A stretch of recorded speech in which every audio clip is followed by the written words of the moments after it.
All right, this lecture will be the first in a series of lectures about the immune system. This lecture will cover the innate immune system as well as general information about lymphatics.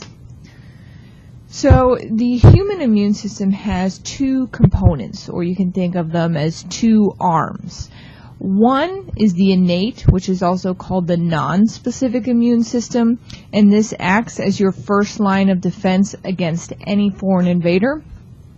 And the second is called the adaptive or specific immune system, which we'll talk about in a different lecture. And this is considered your second line of defense, and this is the branch of your immune system that vaccination occurs under. So we're going to focus on innate immunity and lymphatics in this lecture. So your innate immunity is designed to non-specifically stop any invading pathogen. So what's a pathogen? Pathology, pathos, that's disease. So a pathogen is a generator of disease. As well as non-specifically stopping any pathogens. And the non-specific part of that means we're all kind of familiar with the concept of having both good bacteria and bad bacteria on our body, and your innate immune system doesn't care. It doesn't care good bacteria, bad bacteria. It assumes everything is there to hurt you, so that's the non-specific. It will kill non-specifically.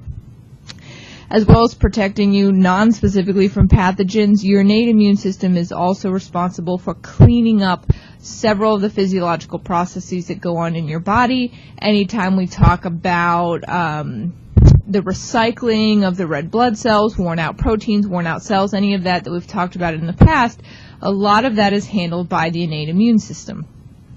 In terms of protecting you non-specifically, your innate immune system works through a series of barriers, and there are three types of barriers it generates: a physical barrier, a chemical barrier, and genetic barrier. Physical barriers are the easiest to think about. Your biggest physical barrier from the outside world is your skin. Specifically in your epidermis, there is keratin, which toughens and thickens your epidermis. Without break, as long as your skin's not broken, it makes it impervious to bacteria, and it's also water resistant. I should probably change that. It's not waterproof, as evidenced as sitting in the bathtub and getting all wrinkly, but your skin is water resistant because of the keratin. Another physical barrier are the mucous membranes of the body. The respiratory mucous membrane is a good example. Anytime you inhale an airborne pathogen, it is most likely going to get stuck in the respiratory mucous membranes. A lot of the upper respiratory tract is also covered in cilia, which are tiny hair-like structures, and all the cilia of your upper respiratory tract beat upwards towards the back of your throat. Therefore, any pathogen, any particle getting stuck in the mucus will be brushed up from the cilia to the back of the throat, where you will do one of two things. You'll either spit it out or swallow it. If you spit it out, it's out of the body and no longer a problem. If you swallow it, it's going to go down your esophagus and get bathed in hydrochloric acid, which usually would take care of the problem. Digestive enzymes. Again, you have mucous membranes, which are sticky traps for bacteria, just like in the respiratory system, but you also have to remember that that second enzyme that you have in saliva, lysozyme non-specifically kills bacteria. So we know the human mouth is a dirty place, lots of bacteria in there. The reason that we don't have raging infections in our mouth all the time is because the saliva produces lysozyme to keep the bacterial population in check. Here's a picture, scanning electron micrograph of the cilia, these hair-like structures that are present in the upper respiratory tract. Again, every time you breathe in, if particles or bacteria were to get trapped, they would all be brushed up by the cilia to the back of the throat, where you would again spit them out or swallow them. Chemical barriers, we've talked about these a lot already. Lysozyme. So lysozyme is in saliva, we already know that. It's also in tears, it's in your sweat, it's in most of your body fluids. Again, it non-specifically kills bacteria. The mechanism of action it has is that it hydrolyzes peptides peptidoglycan, or it destroys peptidoglycan. Peptidoglycan is present only in bacterial cell walls. So that is one thing that makes it kill bacteria but not your cells. And again, it doesn't matter if it's a good bacteria or bad bacteria, one you're benefiting from or one that's trying to harm you. If it comes in contact with the lysozyme, it'll be destroyed. Hydrochloric acid, we've seen in the stomach, keeps the pH of the stomach incredibly low. And it's very difficult for microbes to survive at that low pH. Most of them die when they hit the stomach. And again, that's a good thing. Our food is not sterile, so what you take into your body, we want to make sure we have several lines of defense to kill any bacteria before it can invade your body any farther. Semen and the vaginal canal both have antimicrobial properties, just kind of vaguely. Semen is alkaline, so that makes it very difficult for any bacteria to survive, and the vaginal canal is acidic, which makes it very difficult for any microbes to survive. And we'll talk more specifically in reproduction about how an alkaline substance, like what sperm are bathed in, how it fares when it is in the acidic reproductive tract of the female. Genetic defenses are probably the hardest ones to remember. They are the least intuitive, but once you hear about them, it makes sense. So when a pathogen has a specificity for a particular host, like a human or a dog or a cat, you can avoid that particular pathogen simply by not being its target. For example, humans can't get distemper. Dogs get distemper, which is a virus. Dogs are vaccinated against distemper. Dog with distemper can bite you, spit on you, change blood with you. You won't get distemper because you have the genetics of a human, and distemper doesn't like you. It likes the genetics of the dog. Cats can't get mumps. Okay? We get measles, mumps, rubella vaccine in childhood. Cats don't get vaccinated against mumps. If you have mumps, you can pet your cat and spit on your cat and change blood with your cat. Your cat's not going to get mumps simply because it has the genetics of a cat. So those are pretty across a species examples, but there are examples within the human species. Sickle cell anemia. Sickle cell anemia is a problem with the red blood cells that afflicts some of the human population. People that have sickle cell anemia are resistant to malaria, which is carried by mosquitoes. So if somebody with sickle cell anemia gets bitten by a mosquito carrying malaria, they will not contract the disease, whereas somebody who does not have sickle cell anemia has a possibility of contracting that disease. And sickle cell anemia is a genetic disorder. So there's an example within one species, the human species, of having a genetic defense. So generals about the lymphatic system. So the lymphatic system is basically designed to transport elements of the immune system. So from here on out, when we're talking about innate or adaptive, both arms of your immune system use the lymphatics. It's very similar to the way that blood vessels carry elements of the blood that we spoke about in the cardiovascular system. And you can really kind of think about it like everywhere there's a blood vessel, there's also a lymph vessel.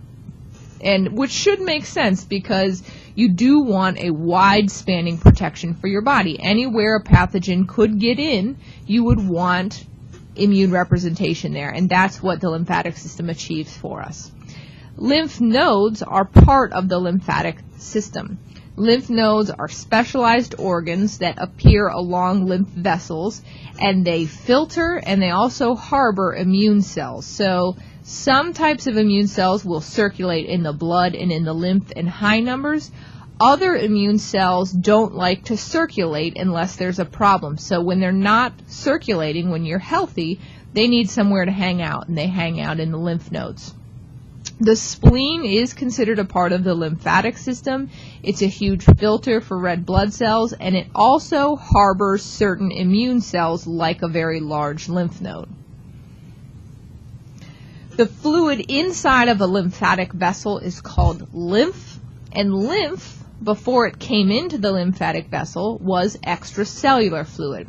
And extracellular fluid is the fluid that bathes all the cells that exist in your body. So when you think about something invading your body, okay, how it could hide, where it could hide, it's almost impossible. And one of the reasons it's almost impossible for something to hide in your body is because you are constantly filtering and running your extracellular fluid, which bathes your entire body, through your lymphatic system. And by doing that, not only are you protecting the outside of your body from a foreign invader, but if one has come in and decided to hide, a lot of times it will show up in the extracellular fluid, and the lymphatic system will still filter that by immune cells, and it will be found. The thymus is a very important lymph gland. It's used in T cell development, which we'll talk about in adaptive immunity, which is why T cells are called T cells, for thymic cells. The thymus is very large in young children, and it basically atrophies as you get older, and it's almost non-existent in adults. So in any of us, and me, I don't have a thymus. It lies over the heart. The GI tract is also rich in lymphoid tissue, especially we saw in the greater omentum, and that is called GALT, gut-associated lymphoid tissue. Again, the foods you eat, the things you drink are not sterile, so that's a huge kind of weakness in your body for bringing bacteria and pathogens in, so we do want to make sure that part of our body is well protected. Here is a diagram, just kind of a vague diagram of the larger lymph vessels and lymph nodes. Places where you have concentrations of lymph nodes include behind your knees, popliteal lymph nodes in the groin, the inguinal lymph nodes in the gut, okay, under the armpits. The ones that most people are familiar with are the cervical lymph nodes in your neck that swell when you get a sore throat. The spleen, again, being part of the immune system, and this is a picture of an adult, so there is no thymus over the heart, but if it were a child, we would see a thymus present. Side note, just a reminder, don't forget that illustration colors should be universal, and that green lines on an anatomical drawing indicate lymphatic vessels. So I'm going to kind of go quickly through this next part because it is a review from the blood system. White blood cells is where we're focusing our attention now that we're in the immune system. Okay, white blood cells are called leukocytes. Leuko meaning white, cyte meaning cell. We know that we have two types of leukocytes, granular and agranular, and they're named for how they appear under the microscope. Granular leukocytes appear as if they have granules inside the cells, and agranular leukocytes appear as if they have no granules inside the cell. Granular leukocytes include neutrophils, eosinophils, and basophils, and all of those are a part of the innate immune system. Agranular leukocytes include T and B lymphocytes, and notice the difference between the word leukocyte and lymphocyte. Lymphocytes are cells that hang out in the lymph nodes, which is what T and B cells do. T and B cells are a part of the adaptive immune system. Natural killer cells are agranular leukocytes that are a part of the innate immune system. And finally, monocytes are also agranular leukocytes that are a part of the innate immune system. So out of everything there on the list, T and B cells are the only ones who are not a part of the innate immune system. They are adaptive. Pictures of granular leukocytes and eosinophil and neutrophil. Pictures of agranular leukocytes, no granules, just a smooth surface. So more specifics about granular leukocytes, neutrophils, eosinophils, basophils. Again, this is a review. So neutrophils, we know, are a first responder to bacterial invasion. The granules that exist inside of neutrophils are full of lysozyme. So when a neutrophil comes to a bacterial invasion, again, it doesn't bother to figure out good, bad, or anything else. It just simply phagocytizes or engulfs and eats the bacteria, and then the granules of lysozyme inside the neutrophil break open, okay, and they begin to digest that peptidoglycan, thus destroying the bacteria. And you will see this again and again, especially in the innate immune system. One of its favorite things to do is use lysozyme to pick apart bacteria. Eosinophils somewhat help you combat inflammation in allergic reactions. They're also involved in bacterial and parasitic worm infections. So if you were to go to your doctor and you showed a high level of eosinophils, that can give a clue as to what you're actually battling.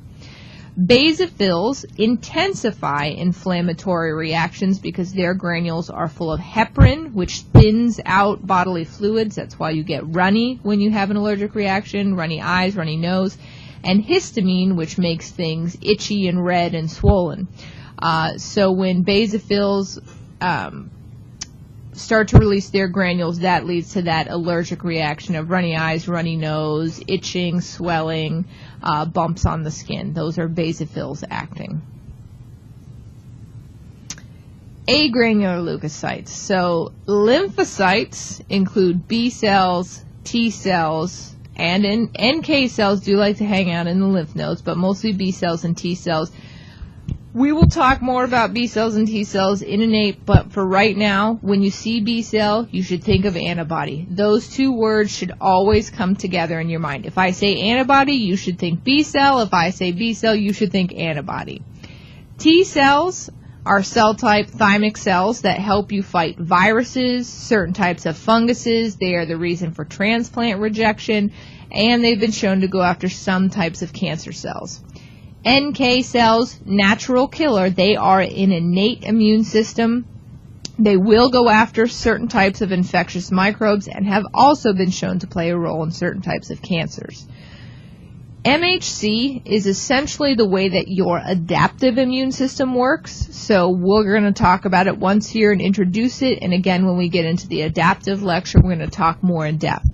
MHC stands for Major Histocompatibility Complex. This exists on most cells in the body. One of the cells it doesn't exist on is a red blood cell, and that will become important soon. MHC is different. It's a molecule on the surface of your cells that's different on every single person unless you have an identical twin. This molecule is what enables your body to tell the difference between what's you and what's foreign, because unless you have an identical twin, nobody should have the same MHC molecule as you. So when an adaptive immune cell, like a T cell or a B cell, walks up to a foreign invader, they simply have to check for the presence of MHC. If that cell has no MHC or has a different MHC, it is perceived as foreign and attacked. And that's essentially what tissue transplant is. Unless you got that organ from your identical twin, it will be recognized as foreign and it will be attacked.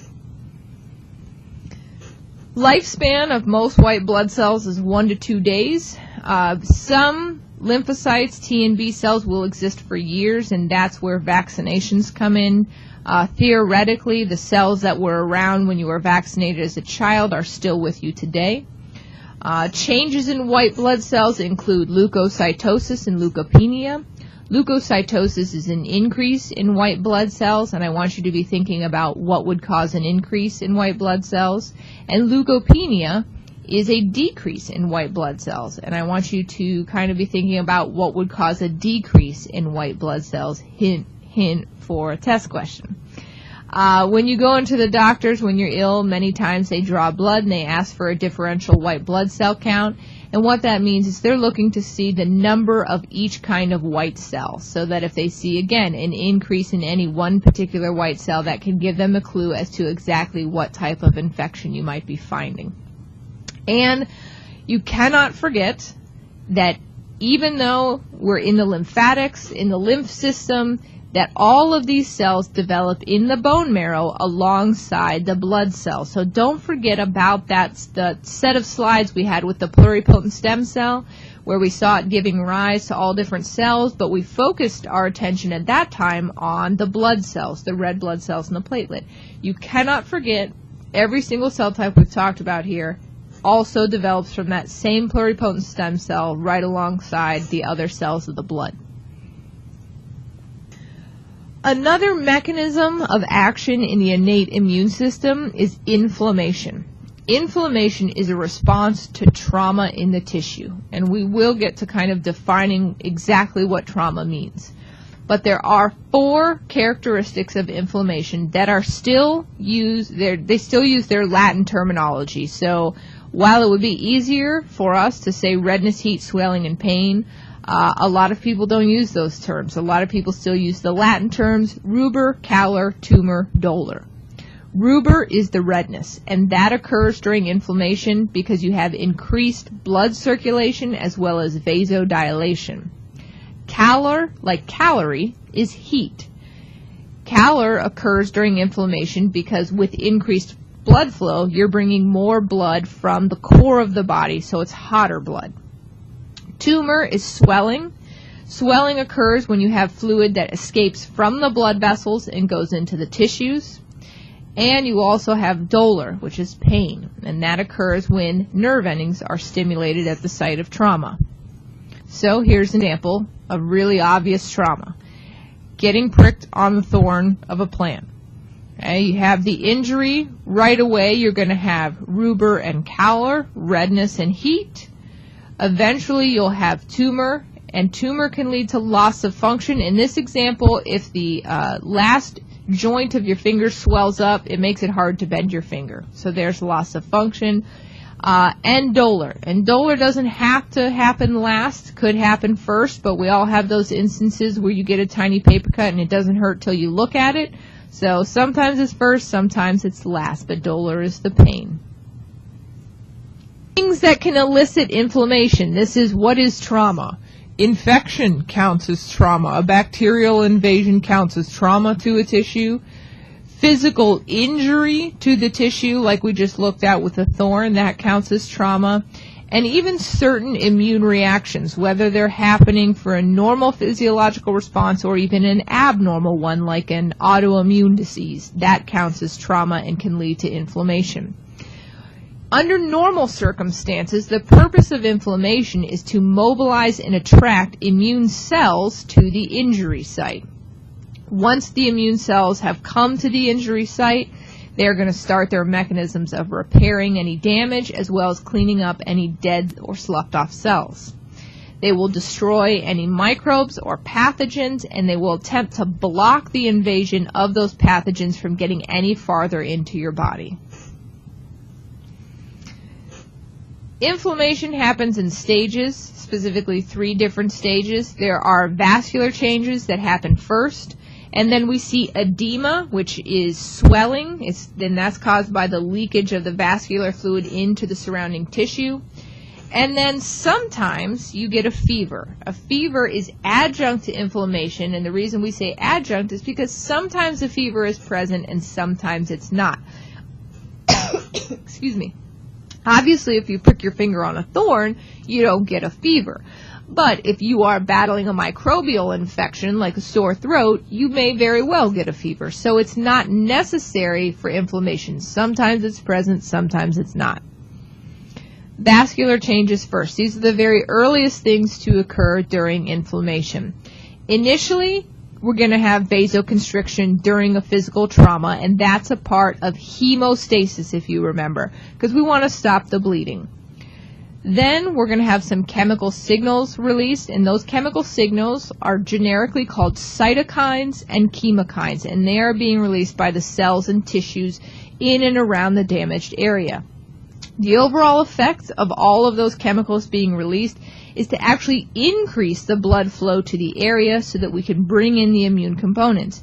The immune components can travel by both blood and lymph. So the ones that circulate in the blood will benefit from these vascular changes. And again, these vascular changes are going to bring redness, warmth, or calor and rubor. Edema, which is swelling, is another one of the signs of inflammation.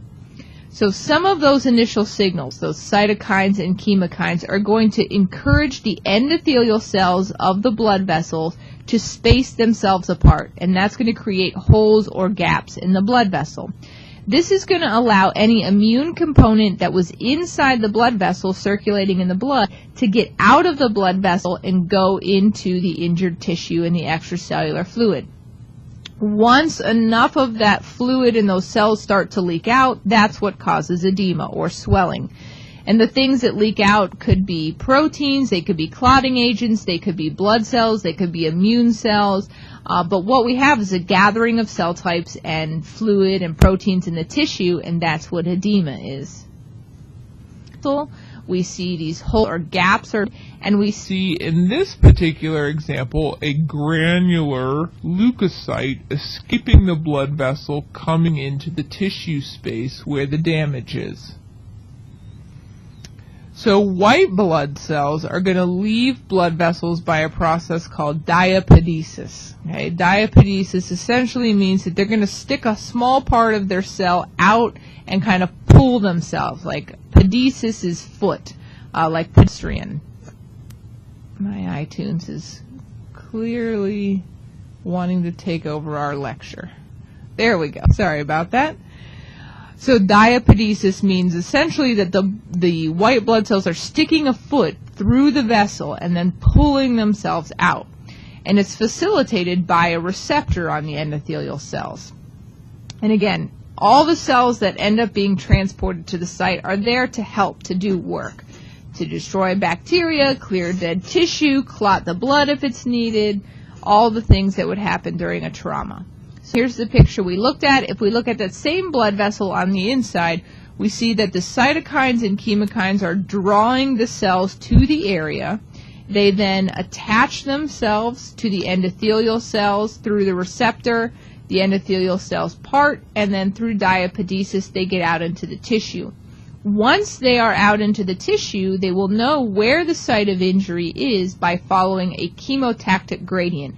Meaning where the cytokines and chemokines are low, they know that's far from the injury, so they begin to follow the increasing strength of the cytokines and chemokines until they are led to the site of injury. And then here's an actual scanning electron micrograph of the edge of the blood vessel would be about right here. The endothelial cells are parting and allowing the cells to escape into the tissue. So fever, the adjunct to the inflammation, is an abnormally elevated body temperature. And fevers are a normal response to an infection. Allergies can present with a fever, cancers can present with a fever, and various miscellaneous illnesses. Body temperature is controlled by the hypothalamus. And when you're not fighting an infection or any type of inflammation, your hypothalamus sets you at 98.6. So how does it know when to run a fever?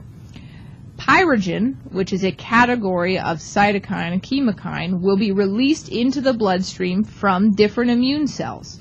And those immune cells are trying to signal the hypothalamus to raise the body temperature. The more pyrogen in your system, the higher your body temperature goes.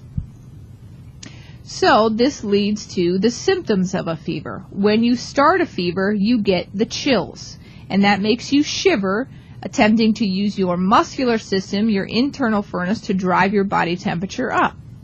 When your body stops making pyrogen, when your immune system stops making pyrogen, and then your hypothalamus dials you back down to 98.6, you get a fever breaking, and that's sweating and trying to cool the body off.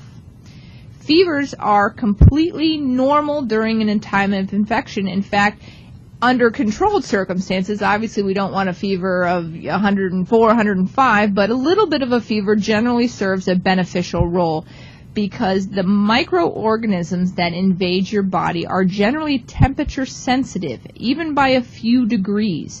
So by raising your temperature from 98.6 to 100 or 101, it makes it harder for the bacteria to survive.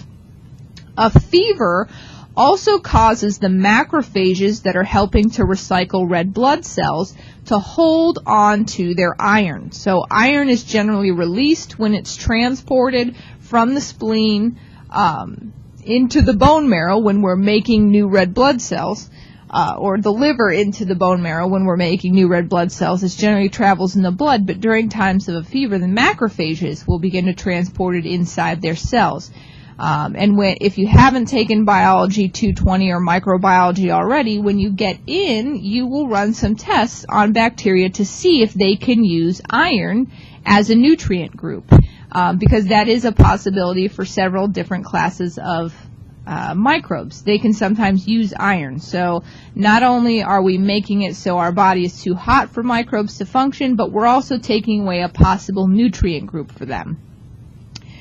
Or talking about what it does to your body, fever is going to increase your metabolism and also help to just generally stimulate immune reactions. Phagocytosis is a word we keep saying. It's an important part of what the innate immune system does. A phagocyte is a category of cells. There is no one cell that's called a phagocyte. It's a group of cells that are able to engulf particles. So phagocyte activities include surveying tissues at all times, discovering microbes, particulate matter, injured or dead cells, and you can kind of think of all the different times. We've talked about macrophages, like alveolar macrophages in the alveoli of the lung. They wander around and engulf particles. The Kupffer cells in the liver, they are fixed, but they are still phagocytes. They are there to engulf particles and dead cells and debris. They ingest these cells or debris. They eliminate the materials. A lot of times, depending on what type of phagocyte it is, it will extract information from the materials and bring it to the adaptive immunity or immune system. And we will talk about in the adaptive immune system how that crossover occurs. Your innate immune system and your adaptive immune system are not completely separate from each other. They do communicate. Specifically, your innate immune system will show things to your adaptive immune system. Phagocytes, neutrophils are part-time phagocytes. Eosinophils, part-time. Macrophage are full-time, or what are called professional phagocytes, which means that's really their only job. That's their only purpose, is to wander around and phagocytize particles and eliminate them. Whereas neutrophils, eosinophils only do it part of the time. Another mechanism of action of the innate immune system is interferon. So we've talked about barriers, inflammation. Now we're going to talk about interferon, and the last thing we'll talk about is the cascade or the complement cascade. And those will be kind of the four highlights that we talk about of the innate immune system. So interferon was originally thought to be only involved with a viral infection.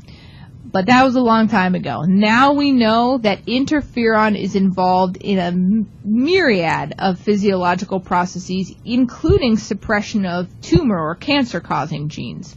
So what is interferon? Interferon is a very small protein that can be produced by certain white blood cells and even other types of tissue in your body. And there are three main types: interferon alpha, interferon beta, and interferon gamma. Interferon alpha is produced by lymphocytes and macrophages. Interferon beta is produced by a cell type called a fibroblast, which is another type of phagocyte, and epithelial cells. And interferon gamma, which is produced only by T cells. As we speak about interferon here, we're only going to concern ourselves with its antiviral effects. So thinking about interferon for the tests and how you're going to study, you only want to focus on its antiviral effects. We're not going to get into all the other ways that it works. So, antiviral effects of interferon. Here's how it works. When a cell is infected by a virus, okay, that virus is attempting to hijack that cell's machinery for making DNA, RNA, and protein. So, when a cell is infected, it will first, before the virus gets a hold of its machinery, transcribe and translate its own interferon gene. That interferon is a protein that will then be secreted by the infected cell, and it will signal other uninfected cells of the viral attack. Once the uninfected cells have the kind of heads up of interferon, they will produce proteins that when the virus comes to infect them, will block the virus from getting a hold of their cellular machinery so that it blocks viral replication. Important in this whole scheme is that interferon cannot prevent the virus from entering the cell. It is near impossible, even with all our modern medicine, to prevent a virus from entering a cell. The only thing we can do is combat it once it does enter the cell, and that's what interferon does naturally for you. So if we look at a picture, here's our first cell, okay? It is a goner. It has no hope of surviving. It is going to die, and it's going to die making virus. So what it does is the virus infects the cell. It knows it's been infected, so before the virus can take it over, it goes to the nucleus, it transcribes, translates its interferon gene, kind of sends out an SOS heads up real quick to uninfected cells before the virus takes the cell over. So the virus will take this cell over. It will cause the cell to make viral nucleic acid and different viral parts. It will assemble virus, more virus, more virus, more virus, until this cell literally explodes and dies full of virus. The virus will be released and any nearby cell will be attacked. This cell had the heads up of interferon. So when it got that heads up, it went to its own DNA, it transcribed and translated antiviral protein, so that when the virus came, infected this cell, put its nucleic acid inside, it was ready with antiviral proteins which degraded nucleic acid of the virus and also blocked that virus from replicating inside this cell. The virus did get in. Again, it can't stop the virus from invading the cell, but once it gets in, it can combat it. So that's what interferon does. The last thing I want to talk about is the complement cascade, which is an innate immune reaction, but this is one of the ones that crosses over. And we'll talk more specifically about the crossover in adaptive immune system. So the complement cascade involves 26 proteins that are found in the blood. The source of these proteins includes hepatocytes from the liver, lymphocytes, T and B cells, and monocytes, or macrophages. And the reason it's called a cascade is because it happens as a sequential response, like dominoes. One has to occur for 2, for 3, then 4, 5, 6, 7, 8, all in a row. They have to fall. So the 4 stages of the complement cascade include initiation, amplification and cascade, polymerization, and membrane attack. So initiation happens when, we'll just vaguely say, an initiating molecule, and we'll talk more specifically about what that is later. An initiating molecule reacts with the first complement chemical, which is just generically called C1. So the initiating molecule comes into contact with C1, and then we have amplification and cascade. Initiating molecule plus C1 causes the production of C2, which causes the production of C3 and C4 and C5 and C6 all the way out to 26. Now that the proteins are all made, they begin to polymerize, which means they begin to stick together. C1 sticks to C2, C2 attaches to C3, C3 attaches to C4, on and on and on till 26. Once polymerization is done, you have a large donut-shaped protein full of lysozyme, and this is called a membrane attack complex. It is designed to sit down on the cell membrane of a bacterial cell, and using lysozyme, it's designed to poke a hole in it and lyse the cell, or burst the cell. So if we have initiating molecule comes in contact with C1, then we have amplification and cascade as we see C2, C3, C4 are all made. Then they all begin to polymerize or stick together until they make the membrane attack complex, which looks like a killer donut. Okay? And to give you an idea, you don't just make one of these to combat a bacterial cell. Here is a bacterial cell that has been the victim of the complement cascade. You make hundreds of thousands of membrane attack complexes that all sit down and cover the entire surface of a bacterial cell and then begin to eat a hole, which are these black dots. These are the holes that have been eaten through the bacterial cell wall. It can no longer balance its water and salt concentrations, and it will burst as a result of that. So again, that's repeating the fact that your body likes to use lysozyme to poke holes in the membranes of bacteria. That's one of its favorite ways of killing bacteria. So that is the end of innate immunity, and we will pick up with adaptive immunity.